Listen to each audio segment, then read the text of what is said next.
now you're kind of like, okay, you're older than their parents, well, at least I am, but anyway. So you walk through and it's like, okay, here's what you can have full reign on. You know, you can have moms, you can have the flowers on the banquet, pick them, that's yours, you know. I mean, literally, that detail, it seems to work. And then, you know, dads, you guys can have the video and you work it out. You got $700 for the budget, so have at it, whatever, those kind of things. And then we talk about, I asked for their help. I said there's going to be times as captains, because usually the captain's parents are the kids that play a little more, you know, or are more involved or have been proven, you know, and usually you have a good relationship with those guys. Anyway, so then as parents, we need your support. Our coaching staff needs it. If there's a hassle, you come tell us. You know, if there's something in the stands, I need you guys to be the role models. So it's kind of, you know, I don't know if it would work for everybody, but that's what we've kind of gone to or have gone to, with literally a sheet of just walking through all that, and then have a lot of communication. Now, as Bruce talked about, super quick, as an AD too, it's kind of that double role. Like if they got mad at me, they'd go to the president or the principal because of the two jobs. But with that said, sorry, I lost my train of thought for a second. Yeah, that's it. Anyway, so we had an order. It's in the school handbook, but it's pretty much athlete and coach get together, go home and tell your parents what we talked about. If you're still, then we get the parents, the athlete, and the coach. I never would go, like these guys said, if the athlete and the parents had conflict, they were in the same room. Usually it was taken care of right about there, because the kid will go home and want sympathy from mom and dad, and the parents will come with a different story. So usually at that setting it kind of stopped. There was a couple times, but so I guess to answer your question, we have a sheet and I walked through with the captains and then asked them to be the voice to the other parents. So do parents have the ability to text you, call you whenever they feel like it? Yeah, I guess. our email address and our phone numbers are right in the websites now. Yeah, it sounds crazy, but it doesn't happen very often. My wife, when my kid came through, that was bad. Any other question? Oh, in the back. What's been the biggest surprise for you in this whole game?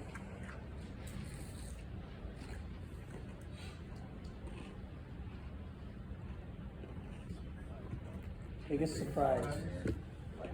In mine? Oh, my biggest surprise? Mm-hmm. I'm still alive. You're fine. My brother just died on Sunday. But anyway, he'd been sick, so, but no. My biggest surprise, I guess, is the fact that I got lucky and got one team in the state tournament. Because when I was a little kid, that's all I dreamed about was playing in it and never made it a player. I did get one team there, and darn if we didn't win one in '81. So, no, I'm just a happy person. I don't know. My short one would be that when the season starts now, hope you guys on November 15th, and here we go, is how even though that your knees are sore, or one's artificial and your hair's gone, the relationship we have with kids, I think that's the biggest surprise, is how long you can keep. You go there and you feel like you're 25 and you just have the energy to be with those guys. And I think that's the biggest surprise, because you always looked at now he's gonna get mad at me. When I was a young one and look at these guys, well, you're not that much older, but this is bad. It's like when they get to an age, are they gonna quit? Are they gonna be burnt out? So when do I have to quit? And that's a surprise. I think my biggest surprise is what kids remember about a particular situation, something you said in the locker room, something that happened during practice that was so insignificant that you have no recall of it, but 25 years later they come back and say, this is the memory that I have, and the fact that they have those memories makes me feel good, that they thought that there was some fun things happening, some positive things happening, and I was a little bit of a part of that. I got to add to what Bruce just said, because I played tennis on Wednesday against one of his players. He's an 81 grad. And he told me that Bruce got so mad at him in the locker room, he threw his stick across the locker room right at him. We should talk afterwards. Don't do that in Wright County because you'll be on my case. Again, this happened a long time ago. And again, how things have changed. And Mac, I very rarely use profanity. But you throw sticks not and only hit did I people. not only did I throw the stick, but I said, "You goddamn fucking son of a bitch! You'll never see another Armstrong hockey game unless you pay."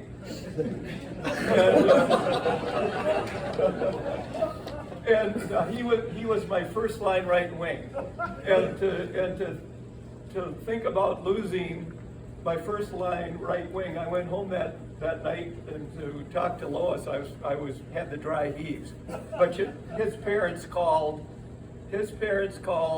by dinner time and said, "Can we talk about David's situation?" And not only has Tom played tennis with him, but I've played tennis with him as well. Things change, and things have changed. Nowadays, I'd be out of a job. You might be out of a job. Definitely out of sticks. But the point is that the kid wanted to play hockey. He wanted to play with his teammates, and his behavior changed. And he said, it's the best thing that happened to him when you did that. Any other questions? Oh, and back. Oh, go ahead, Chino. Go ahead. With the influx and the focus on the kids, and I work in the private sector as well as coaching the hockey team, but with the massive influx of like dream sellers and salesmen and trainers and personalization and customization over the course of the summer, the focus of the kids, at least in my league, I'm sure several of the years not just being high school hockey, but being Division I hockey, being national hockey league. Don't get me wrong, when I picked up the stick when I was a kid, I wanted to be in the national hockey league. But now, it seems like that's the end goal. So the kids start at an earlier age to believe that dream is reaffirmed by the dream self. And I work in that industry. And you were all three multi-sport players and coaches and advocates. So in today's game, how would you, or how do you, try and continue to have these kids grow as humans as a multi-sport advocate, or do you focus more at a younger age on developing the hockey player, well, 15, 14? What benchmark do you have? Bill, would you go first on this one, only because, I mean, you're kind of in the throes of that world, and you know, we've talked about it for this before and all kinds of other stuff, we've had conversations. You want to take that, Start? Well, unselfishly and selfishly, our school, I think they have a little bit more now. I'm retired in a couple of years, but we have 600 kids in the high school. It's like you need them to play. You know, we have 24 sports, boys, girls, blah, blah, blah. So you need them to play multiple sports. Now that's you know, you want them to do that. And then, you know, I hope I'm preaching to the choir. We're still preaching that, although I backed off a bit. You know, it's like, if you guys can be a 3-sport athlete, do it. We'll support that. But at least do 2 is what we're trying to do. As an AD and a coach, what we would do in the spring of the year, right when the spring sport was over, like right when I was done coaching baseball, before all the summer camps, and you guys all live it, you got camps and personal trainers and weightlifters, and you can't keep track of it all. And then when you think they had a great workout with your program in the summer, they're off to 2 more people before midnight, you know, and they're with a Russian weightlifter somewhere. And all these. Anyway, so it's like we meet as coaches, and I think it'll work pretty well to help this kid. I'll use an example, and actually I just hired him on my coaching staff. Some may or may not know, it doesn't matter. His name's Zach Lavelle. He played for us. He was the quarterback on the football team, second baseman on our baseball team, and the center on our hockey team. Went to Miami, Ohio, played hockey there. Now he's in the business world, and I just hired him about a week ago. But anyway, we sat down, and a kid like that, and you know, I sat with Brooks Bollinger at that time was a football coach, and myself as baseball and hockey. And it's like, okay, how are we going to make this work? So in general, that concept, we tried to encourage kids to do it. I think it's healthy. You get different coaches, different friendships, just different disciplines, good for the body parts. And it is getting harder. So you just keep selling it. I mean, you know, whenever you get in front of the audience of the parents, you know, it's okay to, because they're all worried. You mean the hockey coach said it's okay to play baseball or whatever, play football? You know, and it's not being arrogant, it's just what they're asking, which is pretty weird. So I think it's great to play multiple, but it used to say 3, and now it's kind of like, please play 2, kind of make a winter and a summer or whatever. But it's challenging, you're right.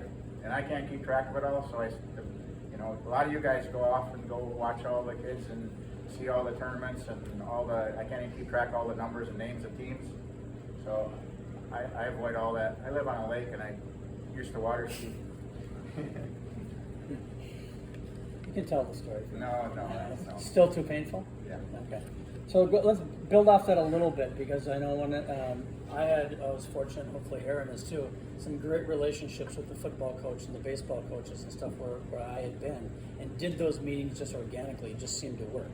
And because you always had those kids even then, like you, and probably less of them now. Is that something that is, because you were also the AD, was that hard to facilitate? Is that something you just started doing? Is that something you always did as a coach? Because I think that's healthy, because the kids are pulled so many different directions. To your point about all that other stuff, Jill, that they're doing. Well, in the first, 20 years, 25 years, I don't think you had to have the conversations, because the kids would put their stuff away and go do it. You know, and they'd be multi-sport, and they, you know, and the good ones would have choices to, you know, I'm going to the University of Minnesota. I have a choice between playing baseball or hockey or whatever, and you know, whatever. So then it became verbals with the kids, and then the last probably 5-6 years, I've had to have the parents involved too, and the coaches. But you know, not very often, but on those kids, that how do we make it work? Okay, well, football, you know, Brooks Bollinger, you're going to go from 7 to 9 with your weightlifting. If they lifted weights at 7 to 9, then they're not going to lift weights with us. You know, then they can go home, or they can be a cheerleader. In the case of Zach, he would just come around and be a cheerleader and a spotter. You know, then we went to the rink. We got the rink, and then you know, they didn't lift that maybe for football, and then went home and had a sandwich or whatever and went off to the baseball game. So you literally helped them build the schedule and made it supportive to the parents that they were okay with it and not worried.